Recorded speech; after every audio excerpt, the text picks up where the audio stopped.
My brother sold me with a smile, and the alpha who bought me wouldn't even touch my hand. The first thing that came back was thirst. Not the romantic kind. Your tongue feels like sandpaper, and your skull is trying to split open kind. I blinked against a ceiling that was too low and too clean to be a basement, but too bare to be anywhere a person was supposed to wake up. My wrists weren't chained. No cuffs, no rope, just faint red lines where something had been tightened earlier, and then removed, like whoever handled me cared about keeping the merchandise unblemished. Merchandise. I swallowed. It hurt, like my throat was scraped raw. The air tasted like iron and smoke, alpha scent, layered and aggressive, even through whatever suppressant they'd pumped into me. It sat in my lungs like a threat. I pushed myself upright slowly, testing my body the way you test thin ice. Ribs intact, shoulders sore, head pounding. My fingers shook, but they still listened to me. A mirror across the room showed a pale face and eyes too sharp for how weak I felt. I'd been lean my whole life, built for running, climbing, disappearing into woods and coming back with answers. A scout. A tracker. Someone who lived by instinct and distance. And now I was in a room that smelled like expensive cologne and cheap intentions. A door opened without warning. I snapped my gaze to it, every muscle tightening, ready to turn into a problem. Alex stepped in first. My brother. He looked normal. Too normal. Hair neatly combed, shirt clean, jaw freshly shaved. Like he'd gotten ready for a date instead of delivering his little brother to be sold. His eyes found mine, and he flinched. Just a fraction. Enough. Ethan, he said softly, like saying my name gently could erase the paperwork. Behind him stood a man in black with a security badge and hands that hovered near a holster. The guard's gaze went right past me, already bored. My mouth tasted like blood and bitterness. How much? Alex's throat bobbed. Don't do this. Oh, I'm doing this. My voice came out rough, low. You dragged me across state lines, knocked me out, and woke me up in a room that smells like a PAC meeting. So yeah, let's do this. How much did you sell me for? His eyes went glassy. That was his tell. When we were kids he cried to get out of trouble. When we got older, he cried to get what he wanted. I didn't have a choice, he whispered. I laughed once. It was ugly. You always have a choice. You just picked the one that didn't hurt you. He reached into his jacket, pulled out a folded sheet of paper. His hand trembled so hard the paper shook. Ethan. I'm sorry. Sorry. The word people used like a bandage over a gunshot wound. He opened the paper. I caught a glimpse of signatures. A stamp. The kind of official ink that made cruelty look legitimate. A flash hit me. Alec at a table earlier, pen moving fast, barely looking up. His mate beside him, hands clasped, eyes desperate. Alec's lips pressed into a thin line of determination, and then his face had softened into something that almost looked like relief. He'd smiled. The memory made my stomach roll. I saved us, he said, voice pleading now. I saved my mate. They would have what? Taken you? I leaned forward, pain spiking behind my eyes. So you handed them me. Alec's breath hitched. You're strong. You'll survive. That landed like a slap. The way he said it, like it was a compliment. Like survival was a feature he could list on a sales sheet. The guard cleared his throat. Time. Alec looked at him like he wanted to argue, then looked back at me with a kind of helplessness that made people forgive him. I didn't. Don't touch me, I said. His hand froze mid-reach. He'd been about to do it. Some brotherly gesture, a pat on my shoulder, a lie with fingers. He dropped his gaze. Ethan, please. Save your please for when you need another excuse, I said. And tell your mate congratulations. I hope they sleep great. The guard stepped in, not rough but firm, and opened the second door. A corridor waited beyond. Clean walls, bright lights, the clinical kind of brightness that made the world feel even colder. 2 more guards stood down the hall. A few feet away, I heard voices drifting from somewhere around the corner. Men. Alphas. Money. A stubborn one, someone said, amused. That kind breaks expensive. Or breaks well, another voice chuckled. Depends who buys him. A lean build, tracker type, could be useful. Useful. I swallowed bile. People who buy knives and cut bread with plastic forks. That was what they sounded like. Men who wanted power just to prove they had hands. The guard guided me forward. No shoves. No collar. That almost made it worse. Polite monsters were always the most confident. We turned the corner, and I saw it. A row of waiting cages that weren't cages at all. Wide, open rooms with no bars, just lines on the floor and glass walls like a high-end showroom. A place designed to display without damaging. I walked past a few. Some held omegas sitting still, eyes empty. Some paced like cornered animals. One looked up at me and mouthed a word I couldn't hear. Run. Then I smelled him. Not like the others. Not loud. Not invading. His scent was there, and not there. Smoke that didn't choke. Metal that didn't cut. A controlled presence. A predator who didn't need to prove he had teeth because everyone already knew. And there he was. Raven Crow. Tall. Broad-shouldered. Black suit like it was part of his skin, not clothing. Dark hair pushed back, neat in a way that said discipline, not vanity. His eyes, cold, dark, watchful, moved over the room without lingering on any one person too long. When his gaze landed on me, it didn't feel like being stripped. It felt like being assessed, like a weapon being weighed. I expected him to step closer. To circle. To touch my jaw, my neck, check my teeth like I was livestock. He didn't. He stayed exactly where he was, a full several feet away. No reaching. No smirk. No alpha pressure pressing down on my lungs. The auctioneer, some sleek man with a smile too practiced, started talking. Price. Lineage. Temperament. Raven lifted one hand. I'll take him, he said. No bargaining. No performance. Just the sentence, calm as a verdict. The room went quiet for half a heartbeat. Even the other alphas seemed to lean back, as if arguing with Raven Crow was a hobby that got you killed. The auctioneer blinked, then recovered. Of course, Alpha Crow. A fine choice. Raven didn't look at him again. He looked at me. Still not moving closer, still not touching. My heart hammered hard enough to hurt, because I'd been prepared for pain. I hadn't been prepared for restraint. The deal was done in minutes. Papers signed. Credits transferred. The world rearranged itself around a single choice that wasn't mine. A guard approached with something in his hand. I braced for a collar. Instead, he held out a key card and a small slip of paper. On it, in clean black print, was a single line. Room 7. I stared at it, confused in a way that felt almost like vertigo. What is this? I demanded. The guard only shrugged, as if he didn't get paid enough to understand riddles. Raven Crow finally spoke again. Voice low enough that it felt meant for me alone. Your door, he said. Not your cage. And then he turned away, still without touching me, like he'd bought my life, not my body. Like the most dangerous thing he could offer was a choice I didn't know how to survive. The Southern Territory didn't look like a prison. That should have been my first warning. We drove through open gates that didn't screech or slam shut behind us. No towers. No fences topped with wire. Just long stretches of land broken by trees and low buildings, all arranged. With the quiet confidence of people who didn't expect to be challenged. I kept my hands loose in my lap and my eyes busy. 2 exits on the vehicle. Driver on the left, Alpha, judging by the scent, but controlled. The guard beside me watched the road, not me. Good sign. Or a very bad one. I counted turns. Not because I thought I could run right now, but because it reminded me I still knew how to plan.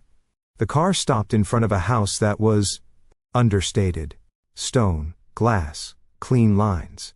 No ostentatious wealth. No trophies. A place built to function, not impress. A woman was waiting by the steps. Beta. I clocked it immediately. Steady presence, no dominance games, scent neutral and sharp like citrus and ink. Mid-40s, hair pulled back tight, tablet in hand. Mara, she said, offering nothing else. No smile. No pity. Come with me. Not welcome. Not you're safe here. Just instruction. I followed. Inside, the house was quiet in a way that made my skin itch. Not empty, controlled. Footsteps echoed softly on stone floors. Doors opened and closed without ceremony. People moved with purpose, glancing at me the way you glance at a new tool you're not sure fits the job.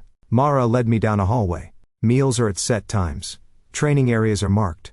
Restricted zones are restricted for a reason. What happens if I wander? I asked. She didn't slow. You'll be escorted back. Not punished. Not corrected. Interesting. We stopped at a door near the end of the hall. Mara keyed it open and stepped aside. Your room. I hesitated for half a second, then went in, already mapping the space. One window, reinforced glass but not barred. Bed bolted to the floor. Desk. Chair. Bathroom door to the left. Closet to the right. No cameras in obvious sight. On the desk, a first aid kit. Bottled water. Folded clothes, dark, practical, unmarked. No Omega colors. No pack insignia. Against the far wall, a pair of weapon sheaths. Empty, but real. Not decorative. I turned slowly, taking it all in. This is either a trap, I said, or the strangest hostage situation I've ever been in. Mara watched me carefully, like she'd been expecting tears or a tantrum. When neither came, something like relief flickered across her face. Settle in, she said. Someone will check on you later. She left, without another word. I sat on the edge of the bed and let the silence press in. No chains. No collar. No instructions beyond exist. My muscles refused to loosen. I kept waiting for the second act, for someone to come in and explain the price of all this civility. The door opened again. I was on my feet in a second, heart kicking hard. Raven Crow stood in the doorway. He didn't cross the threshold. Didn't lean in. Didn't crowd the space. Just stood there like the line between us mattered. Rules? I asked because if I didn't say something my nerves would eat me alive. He met my gaze, unreadable. 1, he said. I waited. Survive. That was it. I let out a sharp breath. That's the whole list? Yes. I laughed, short and bitter. What, you don't even want to check the merchandise? Make sure I don't bite? His eyes cooled a degree. I don't buy toys. The words landed clean. No insult. No threat. Just fact. He turned to leave. Hey, I called, before I could stop myself. What's the catch? He paused, not looking back. You'll find it, he said. If there is one.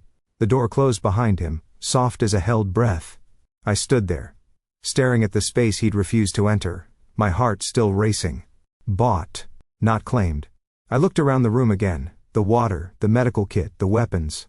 Great, I muttered to the empty air. A hotel for prisoners who get a knife and are told to guard themselves. I lay back on the bed, eyes on the ceiling, every instinct screaming stay alert. Because I couldn't see the cage, and that terrified me more than bars ever had. Pain is honest. It doesn't flatter. It doesn't pretend you're stronger than you are. It just shows up, taps you on the shoulder, and asks what you're made of. By the second morning on Southern Territory, my body remembered pain well enough to move through it. The training yard was open to the sky, packed dirt, metal frames, climbing walls, a shooting lane off to one side. No cages. No spectators. Just space and the quiet understanding that if you failed here, it would be noticed. I started with balance drills, then speed. My muscles burned, complained, threatened mutiny, and then fell into line. That was the thing about survival. Once you'd done it long enough, your body stopped asking why. Someone watched me from the edge of the yard. I didn't look over right away. Predators hate being ignored. You move like you're expecting the ground to disappear, a voice said. I glanced up. Alpha. Tall, broad, scar near the eyebrow like punctuation. His scent hit harder than Raven's. Loud, territorial, a statement rather than a presence. Jace, he added, not offering a hand. Officer. Ethan, I said. Temporary inconvenience. His mouth twitched, but his eyes stayed sharp. You're the Omega. I shrugged and vaulted the low barrier again. Last time I checked. He stepped closer, boots heavy against dirt. How long do you think you'll last without a collar? There it was. I landed, dusted my hands, and finally faced him fully. Depends. How long do you last without rules telling you who you're allowed to push around? A couple of nearby trainees froze. Jace smiled, slow and unpleasant. Careful. Why? I asked lightly. You afraid I'll break? I think you already did, he said. People like you are a liability. Omegas make packs weak. I tilted my head. Funny. You look like a man who's never lost anything important enough to test that theory. The air tightened. I felt it then. Raven's attention. Not a presence pressing down, not dominance flooding the yard. Just awareness. Like a blade resting in its sheath. Jace straightened abruptly. I followed his gaze. Raven Crow stood near the weapons rack at the far end of the yard, hands clasped behind his back. He hadn't moved closer. Hadn't raised his voice. He just looked at Jace. That was enough. Get back to your drill, Jace snapped at me, too fast. Too sharp. Then to Raven. We don't need. Continue, Raven said. One word. Neutral. Controlled. Jace hesitated, then stepped away like a man reminded of his place. I exhaled slowly. What struck me wasn't that Raven had intervened. It was how he hadn't. No surge of alpha pressure. No sense spike meant to bend spines and empty lungs. He could have flattened the entire yard without lifting a finger. He chose not to. I finished the circuit, sweat slicking my back, lungs burning clean. When I headed for the weapons room, Raven was gone. The armory was quiet. Racks of blades and firearms lined the walls, meticulously maintained. I selected a practice knife and ran a few forms, letting muscle memory take over. Someone cleared their throat. Mara stood in the doorway, holding a tray. You missed breakfast. I blinked. Wasn't aware I was invited. You are, she said simply, setting the tray on a counter. Protein bar? Fruit. Coffee. Real coffee. I stared at it like it might bite. In the kitchen later, I ate standing up, back to the wall. Old habits. Mara pretended not to notice. So, she said casually, you made Jace angry. I have that effect on men who confuse authority with personality. A corner of her mouth twitched. As I drank the coffee, warmth spread through my chest, not comfort exactly but something close. For the first time since the auction, I realized something else too. Raven hadn't looked at me like something fragile. He hadn't looked at me like something owned. He'd looked at me like something dangerous. And somehow that felt like respect. Raven didn't summon me. He asked. That alone was enough to put my guard up. Mara brought me to his office just before dusk, through a corridor that grew quieter with every step. The room itself was spare. Dark wood, metal shelving, a single wide window looking out over the edge of the territory. No trophies, no portraits, no reminders of power, because the power was already implied. A map lay spread across the table. Raven stood on the opposite side, sleeves rolled to his forearms. He didn't gesture for me to come closer. He waited. I closed the distance myself. Training exercise, he said, tapping a spot near the southern boundary. I want to know what's moving through here. The phrasing was careful. Neutral. I studied the map. Old logging roads. A strip of forest backing into abandoned warehouses and half-collapsed fences. The kind of place people used when they didn't want to be seen but needed access. Alone? I asked. Yes. No escort. No leash. No warning speech. I looked up at him. What happens if I don't come back? He met my gaze, unblinking. Then I'll know the answer to a different question. Fair. An hour later, I was at the edge of the territory, the air cooler and cleaner, my boots sinking into familiar ground. The farther I moved from the residence, the easier it was to breathe. This was what my body knew. I slowed as the trees thickened, letting my senses do the work. Wind from the west, light but steady.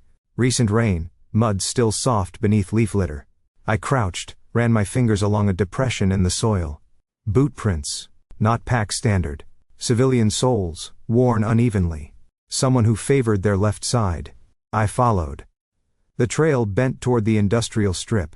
The forest thinned into rust and concrete, metal frames half swallowed by vines. I paused near a chain-link fence, catching a faint scent beneath oil and damp stone. Alpha adjacent. Suppressed. Intentional. I slipped through a break in the fence and moved low. The warehouse ahead was dark, but not empty. Fresh scrape marks on the doorframe. A smear of grease too new to belong. Inside, the air was stale. I didn't go far, didn't need to. The details stacked quickly. Crates, shifted recently. Tire tracks with a distinct tread pattern. The smell of weapon lubricant, sharp and synthetic, not something locals used. Whoever had been here wasn't passing through. They were staging. I marked the position in my head, then backtracked carefully, erasing what little trace I could. Old habits. Leave less than you take. By the time I returned, night had settled in. The residence lights glowed warm in the distance. And for a moment, I wondered if I'd imagine this place as something like home someday. The thought startled me. Raven was waiting at the table when I entered his office again, the map unchanged. I didn't sit. I pointed. 3 routes, I said. 2 decoys. Real traffic comes through the West Service Road after dark. They're using civilian vehicles with modified storage, lightly armed, disciplined. Not ours. I traced the likely movement with my finger. They're not here to raid, they're setting up for repeat access. Raven listened without interruption. When I finished, he studied the map for a long moment. Then he looked at me. Good. That was it. No praise. No follow-up. No expression. I waited, then realized there wouldn't be more. A strange warmth spread through my chest, unexpected and unwelcome. Not pride, something steadier. I like this, I thought. Being useful without being owned. I cleared my throat. Just so you know, when you say good, it sounds less like approval and more like, congratulations, you're still breathing. The corner of his mouth almost moved. Both apply, he said. I left his office with sore legs, a clear head, and a problem I didn't know how to solve. For the first time since the auction, I wasn't just surviving. I was needed. The meeting room smelled like restraint. Not fear, control. Polished wood, recycled air, alpha scent kept deliberately muted, like everyone had agreed to sheath their instincts for the sake of appearances. The long table was already half full when Raven and I entered, the elders turning their heads in near unison. I stayed a step behind him. Not because he told me to, but because rooms like this had rules you learned by watching who survived them. I laid out what I'd found, roots, timing, patterns, my voice steady, my hands still. A few elders exchanged looks as I spoke, their interest sharpening when they realized this hadn't been a one-off. This isn't opportunistic, I finished. They're testing us, mapping response times. If you don't shut it down now, they'll own the route in a week. Silence followed, the dangerous kind. Then one of the elders leaned back, fingers steepled. His hair was silver at the temples, his gaze sharp and appraising. You're confident for someone with no standing here. I met his eyes. I'm confident because I'm right. A few low murmurs rippled around the table. Raven didn't interrupt, didn't defend me. He let the information stand on its own. Another elder spoke, tone smooth. Your findings saved us a loss. That warrants consideration. He paused, then added. Which is why we should formalize his status, for safety. I knew what that meant. A collar. A claim. A neat little label that made me manageable. My jaw tightened. I didn't look at Raven. I wasn't sure what I'd see there. He's an Omega, someone else said. Unmarked. That's a risk. Raven spoke then, his voice even, unraised. No collar. The room stilled. That's not... The silver-haired elder began. No collar, Raven repeated, firmer. He's not property, he's an asset. I bristled at the word, then forced myself to breathe. Asset was still better than owned. For now, an elder said carefully. But if he stays unmarked, Raven said. That's final. There it was. Not dominance. Authority. The elders exchanged looks again. Calculations. Compromises being weighed and shelved. Very well, the first elder said at last. For now. The meeting moved on. Logistics. Countermeasures. Quiet decisions that would ripple outward in bloodless ways. I left with my shoulders tight and my heart hammering. In the corridor outside, no one spoke. People passed us, eyes sliding away from me like I was both visible and inconvenient. Useful. That night, I couldn't sleep. I ended up in the kitchen sometime past midnight, nursing a mug of water like it might give me answers. The lights were dimmed, the room quiet except for the hum of appliances. Mara leaned against the counter, arms crossed. She'd been there longer than me, I could tell by the way she'd already exhaled the day. You could have run, she said without preamble. I glanced at her. Is this an interrogation? No, she said. It's curiosity. I considered lying. Old habits. Then, I didn't. I don't know where freedom starts anymore, I said quietly. Every place I've ever been told was safe, came with a price. At least here, I know what I'm worth. She studied me for a long moment. Not like a manager, like a person. There's more politics in this pack than in most human governments, she said finally. Everyone's always negotiating something. I huffed a laugh. Great. I always dreamed of dying to bureaucracy. Her lips twitched despite herself. You're not a problem, Ethan, she said. You're inconvenient to people who like things simple. I took a sip of water, letting the words settle. For the first time since the auction, I realized something else too. I wasn't just trying to stay alive. I was looking for somewhere to stand. Rain turns the world honest. It washes away the dust people hide in and leaves only what's real. Cold ground, sharp edges. Mistakes you can't take back. I moved along the hidden trail with my hood pulled low, boots sinking into wet soil that sucked at every step. The air was heavy, rain threading through my hair, down my spine, into my clothes. My fingers were numb, but my mind was clear. Too clear. The trail wasn't new. That bothered me. I crouched, brushing aside leaves, letting the rain slick over my skin as I leaned closer. The scent was faint, but unmistakable, suppressed alpha, layered carefully beneath chemicals meant to confuse tracking. Whoever had done this knew what they were doing. And then I caught the note underneath. My chest tightened. It wasn't his scent exactly, not Alex's full presence. But it was close enough to make my stomach twist, familiar in the way blood remembers blood. Same bass note. Same careless overuse of a cheap masking agent. My brother's people. I swallowed hard, and followed the trail down into the old service access, the one that dipped beneath the warehouses into a half-flooded underground storage corridor. The temperature dropped immediately, rainwater pooling around rusted tracks and concrete pillars. I slowed my breathing. There. Movement. Not close enough to identify. Just a silhouette passing behind stacked crates, boots splashing softly through water. Whoever it was froze for half a second, head tilting, scent flaring sharp before being reeled back in. We both knew we weren't alone. I didn't pursue. That wasn't the job. I cataloged instead, position, timing, escape routes. The way the crates were arranged for quick loading. The fact that someone had been careful enough to leave just enough trace to be found by someone like me. A message. I backed out the way I came, heart pounding harder with every step. By the time I crossed back onto pack territory, the rain had soaked me through, and the cold had settled into my bones. But it wasn't the weather that made my hands shake. If I said nothing, this stayed quiet, manageable. I stayed useful. If I spoke up, I became complicated.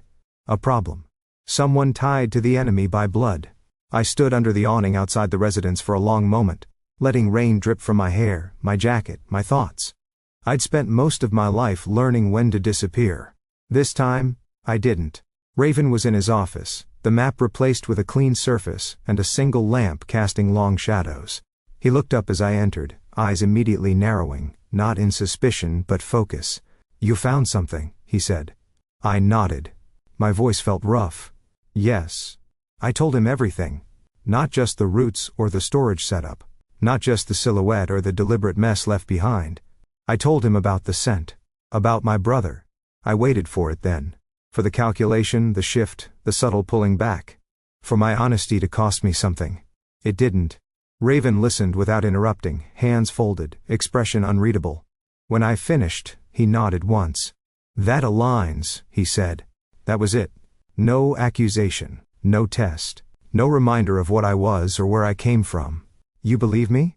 I asked before I could stop myself. Yes. Just like that. I stared at him, rainwater dripping onto the floor between us. Something inside my chest twisted, sharp and unfamiliar. "Listen," I said, rubbing a hand over my face, nerves finally catching up. "If you say good right now, I'm going to start suspecting you're a robot programmed with exactly 3 responses." The corner of his mouth lifted, barely. "I won't," he said. "This isn't good." He paused, gaze steady. "It's necessary." I didn't know what to do with trust that didn't come with a price. For the first time, telling the truth didn't hurt. And somehow, that scared me more than any punishment ever had. The council chamber felt tighter than last time. Same polished table. Same controlled air. But now the restraint had teeth. I stood where I always did, slightly behind Raven, close enough to hear. Far enough to remind everyone I wasn't seated with the elders. The conversation circled me without ever saying my name at first, which was its own kind of threat. "Your asset is effective," one of the elders said, fingers drumming softly on the table. "That also makes him visible." "Visibility invites challenge," another added. "And challenge invites loss." Jace leaned against the wall, instead of taking a seat. Casual. Too casual. His eyes flicked to me, then back to Raven. "This would all be simpler if he were claimed," Jace said, "marked. Everyone would know where the line is." There it was. I kept my face neutral, my pulse anything but. My instincts screamed run, fight, do something. But there was nowhere to go in a room like this. Power didn't need doors. Raven didn't answer immediately. Silence stretched. Heavy. Intentional. Then he said it. "He's not mine. The words landed like a dropped blade. The room reacted in fragments, sharp inhales, stiffened shoulders, a few murmurs that didn't bother pretending to be subtle. I felt it too. Shock, clean and cold. Not mine. Jace straightened. That's irresponsible. That's unprecedented, an elder snapped. That's dangerous, someone else said. An unclaimed Omega, with access to strategy, is a liability, Jace finished, eyes hard. Free Omegas are prey. Raven's gaze didn't leave the table. He's neither. You don't get to decide that alone, Jace said. You brought him in, and I'm choosing not to own him, Raven replied. The distinction hung there, sharp enough to cut. I felt exposed in a way I hadn't since the auction. Not because I was being claimed, but because I wasn't. Great, I thought darkly. I'm officially not yours. Sounds like the worst date breakup imaginable. One of the elders leaned forward. Do you understand what you're inviting, Raven? Other packs will test this. They'll see him as unprotected. I know, Raven said. That was it. No justification. No apology. I looked at him then. Really looked. He knew. He knew exactly what this meant for me. The risk. The attention. The danger that came with being free in a world that preferred its Omegas labeled and shelved. And he chose it anyway. The meeting ended without resolution. It couldn't have ended any other way. Decisions like that didn't get wrapped up neatly. They waited, watched and punished later. Outside, the courtyard air hit my lungs like a release. I paced once, twice. Anger finally finding its way past shock. Do you have a death wish? I snapped, turning on Raven. He stopped walking. You could have made this easier, I went on, words spilling fast now. You could have shut them up with one mark, one claim. Instead you told the truth. He finished calmly. I laughed, sharp and humorless. Truth gets people killed. Yes, he said. It also keeps them human. I didn't know what to do with that. I stormed past him and up the narrow stairs to the balcony overlooking the yard. The night air was cool, wind tugging at my damp clothes. Below, pack members moved in quiet patterns, pretending nothing had changed. Everything had. Raven joined me a moment later, stopping a careful distance away. You're angry, he said. No, I replied. I'm furious. There's a difference. He accepted that without comment. I didn't ask for protection, I said. But you didn't have to make me a target. I didn't, he said quietly. I refused to make you a possession. I gripped the railing, knuckles white. Freedom, I realized, wasn't the absence of danger. It was choosing who was willing to stand beside you while you faced it. And Raven had chosen the most dangerous honesty there was. I hated him a little for that. And worse, I respected him for it. The motel shouldn't have existed. That was my first thought when I saw it squatting at the edge of the neutral zone. 2 stories of peeling paint, flickering neon, and windows that had given up pretending to be private years ago. The kind of place people chose when they wanted to disappear briefly and cheaply. Raven's security stayed outside, visible, deliberate.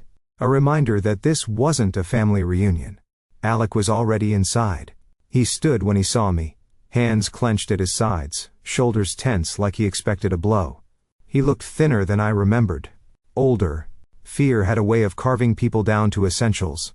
Ethan, he said, relief rushing into his voice like he'd won something just by seeing me alive. I didn't return it. Say what you need to say, I replied. You don't get a lot of time. He flinched. I didn't have a choice.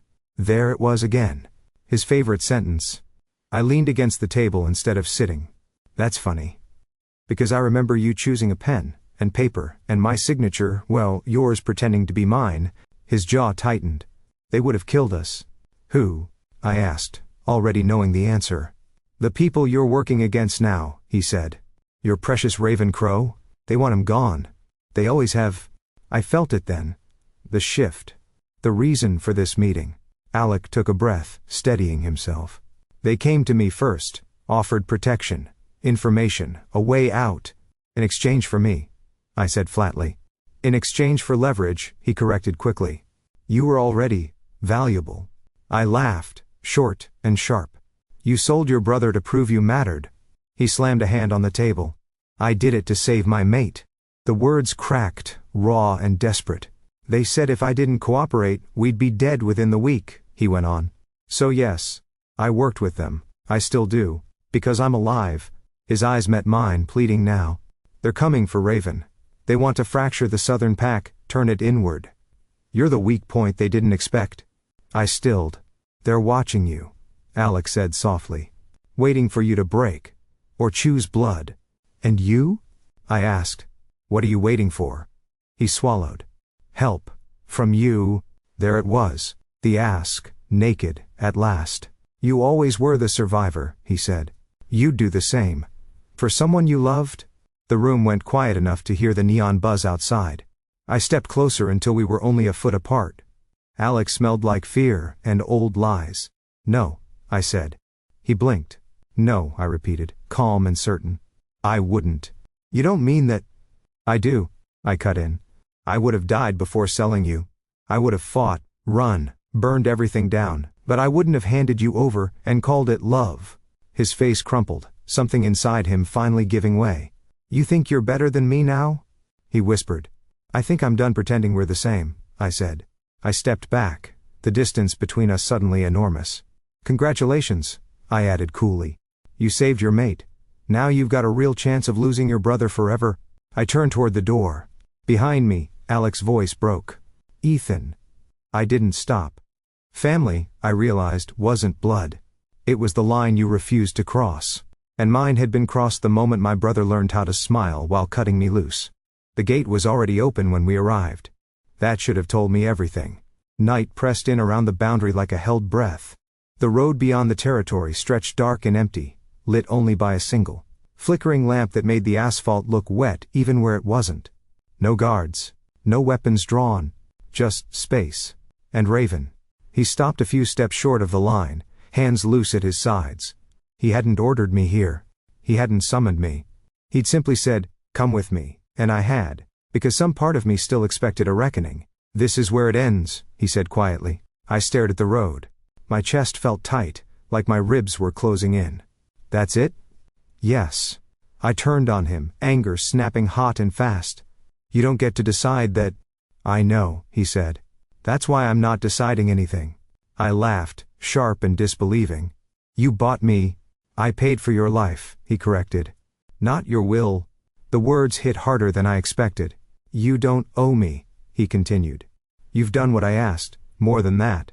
If you stay now, it has to be because you choose to. I took a step closer, fury buzzing under my skin. And if I don't? Then you leave, he said. Alive. Unclaimed. I looked past him again, at the open gate, the empty road. Freedom. Real, unguarded freedom. My pulse hammered like it wanted out. You know this is dangerous, I said. You just told the council I wasn't yours, other packs. I know, he said. You're handing me over to anyone who wants to try their luck. I'm giving you back to yourself, Raven replied. There's a difference. I wanted to hit him. Not because he was wrong, but because he wasn't stopping me. You think this makes you noble? I snapped. Letting me walk into whatever waits out there? No, he said. I think it makes you free. Silence stretched between us, thick and sharp. I thought about my brother. About contracts and pens and smiles that cut deeper than knives. About cages disguised as protection. About staying because it was easier than leaving. And leaving because staying meant trusting something that had never been safe before. The gate waited. I stepped past Raven without looking at him. Each step felt like tearing something loose inside my chest. The road was colder than I expected. Wider. Empty in a way that made sound feel loud in my own ears. I walked until the gate was behind me, until the territory lights blurred into a distant glow. I stopped. Turned. Raven hadn't followed.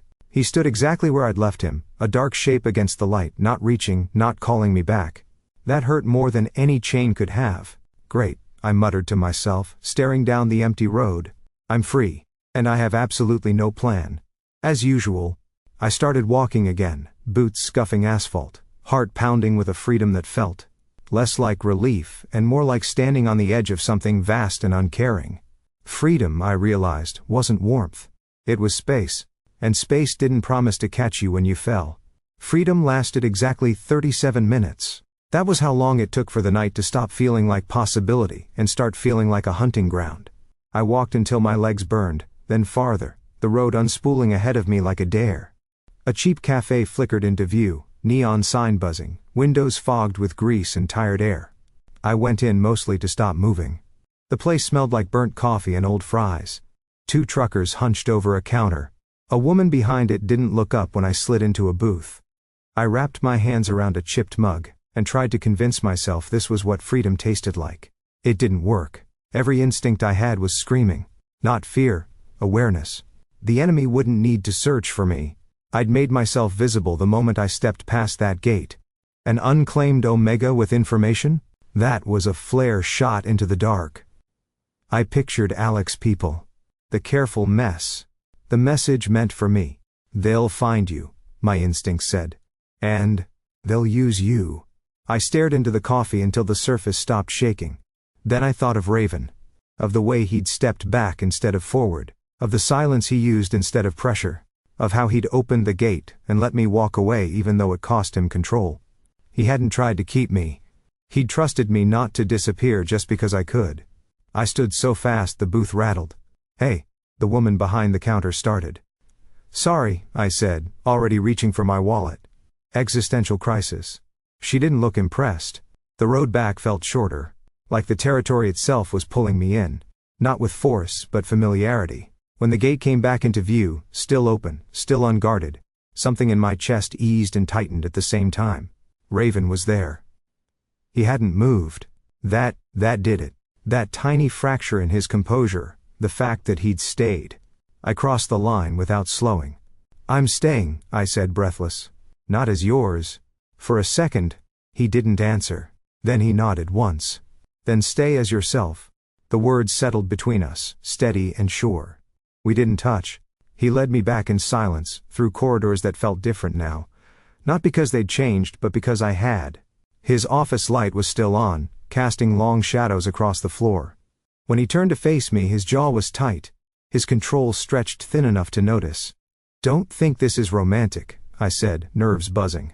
"I'm not here for dramatic declarations." "I don't," he replied. Then, after a beat, just enough to matter, "Yet," I snorted despite myself, "you're insufferable." He stepped closer. Just one step. Then he stopped. The space between us hummed with everything unsaid.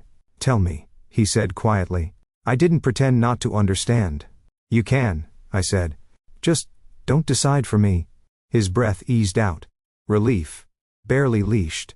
He reached out, slow enough that I could pull back, and rested his hand against my shoulder. No grip. No claim. Just warmth.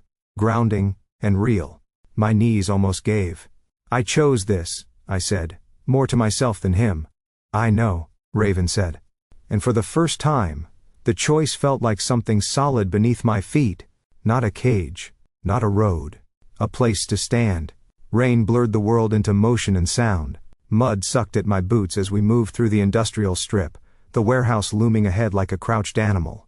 The air tasted metallic, sharp with oil and old water. Perfect cover. Perfect chaos. I lifted a hand. Everyone stopped. Raven didn't question it. Jace didn't either, not this time. That alone told me things had shifted. "Two ahead," I murmured. "Light weapons, one watching the south exit. They're nervous." Jace glanced at me, then nodded once. No argument. No edge. We moved when I signaled, slipping through broken fencing and shadowed walls. Raven stayed half a step behind me, not crowding, not directing, just there. A presence I could rely on without thinking. Inside the warehouse, sound echoed wrong. Too hollow. I adjusted our path on instinct, skirting a patch of slick concrete. "Trap," I breathed. Raven angled left without comment, pulling the team with him. A second later, the floor where we would have stepped gave way into a shallow pit lined with debris and water. Adrenaline spiked clean and bright. Movement flashed on the catwalk above. "Down!" I shouted. Something clanged where Raven had been standing. Too close. I grabbed his sleeve and yanked him sideways, momentum carrying us, behind a stack of crates, as something hit metal hard enough to ring. We stayed low. Raven looked at me, sharp, focused, unshaken. "North exit," I said quickly. "They'll fall back that way." He nodded and signaled. We moved as one. Pressure precise. Driving the enemy without overextending. When they broke fast. Boots splashing, curses cut short as they vanished into the rain. We didn't chase. No bodies. No trophies. Just silence returning, thick and wet. On a crate near the exit, something had been left behind. A strip of fabric, deliberately placed. Familiar enough to make my stomach drop. I recognized the weave. My brother's jacket. Jace swore under his breath. Message. Yes, Raven said calmly. For us. I stared at the fabric until the rain blurred it. My hands were steady. My pulse slowed. They want me to run, I said. Or fold. Jace met my gaze. Something different there now. Respect, earned the hard way. You didn't. I looked away. Back at the rendezvous, the team dispersed in efficient silence. Jace paused beside me. You fight like someone who doesn't expect saving, he said. I don't, I replied. He nodded. That's not weakness. Afterward, under the awning, rain still falling, I leaned against a wall and let the adrenaline drain. My legs trembled, not from fear but release. Raven stood beside me, close, but not touching. Good work, he said. I shot him a look. If you say good one more time, I'm going to bite you. He didn't even blink. Noted. Despite everything, the rain, the threat, the message meant to cut me open. I felt something settle inside my chest. I wasn't running. I wasn't prey. I was standing my ground. The crash came hours after the adrenaline burned out. I lay on a narrow bed in the recovery room, staring at a ceiling that refused to stay still. My hands shook no matter how tightly I curled them into the blanket. Sleep slid away every time I reached for it, leaving me stranded in that thin space where thoughts turned sharp and memory grew teeth. My body knew the pattern. Survive. Fight. Then pay. The room smelled clean, antiseptic recycled air, but underneath it all was the echo of rain, metal, my brother's jacket left like a promise I hadn't agreed to keep. Fear crept in sideways, quiet and insistent. They'll take you again. I swallowed, throat tight. A chair scraped softly. Raven sat down beside the bed, far enough that the air between us stayed unclaimed. He didn't touch me. Didn't reach for my hands, even when they trembled hard enough to rattle the thin mattress. Tell me if you want me closer, he said. The words landed gently. No expectation hidden inside them. I laughed weakly. You really don't miss a rule, do you? I don't, he replied. Silence stretched. My breathing slowly evened out, though the fear didn't fully retreat. I keep waiting for it, I admitted quietly. The moment where this turns into something else, where I wake up and realize I misread everything. Into what? He asked. A cage, I said. A prettier one. Raven didn't argue. He waited. I was never chosen, I went on, voice rough. People wanted what I could do, what I could endure. They took, they decided. Even when they said it was love, my hand moved before my head caught up. I rested it against his forearm. Just that. Warmth through fabric. Solid. Real. He inhaled sharply, but didn't move. You can, I said, meeting his eyes. Stay. He shifted closer, slowly, like a man approaching something wild he refused to frighten.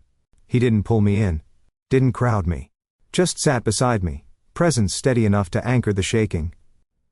There's something you should know, he said. I nodded. I bought you as a weapon, Raven continued calmly. You were the only tracker capable of finding what they hide. I knew that before the auction, the truth didn't sting the way I'd expected.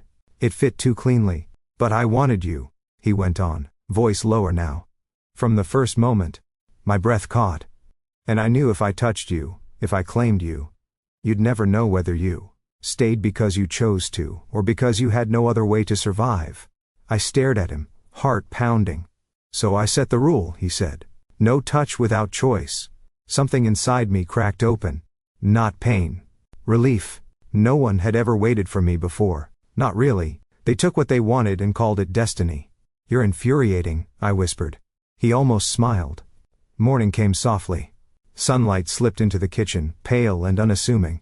I stood at the counter, wrapped in borrowed clothes, watching steam curl up from a mug of coffee. Outside, the territory woke up. Quiet footsteps, distant voices, the steady rhythm of a place that endured. Raven leaned against the doorframe, jacket discarded, posture relaxed in a way I hadn't seen before. Mara passed by earlier with a clipboard and a look that said this is happening, and just like that, it was official. Scout. Strategist. Southern Pack. On my terms. I took a sip and winced. You make terrible coffee. You returned anyway, Raven said evenly. I snorted. Don't get used to it. I'm not here for romance. I know, he replied. Then, after a pause just long enough to be annoying, yet, I shook my head, smiling despite myself, and stepped onto the balcony. Cool air brushed my face. The world felt wider than it had in a long time, not empty, not closing in. Chosen. Not owned. Not sold. Not taken. I stayed because I wanted to. He refused to touch me.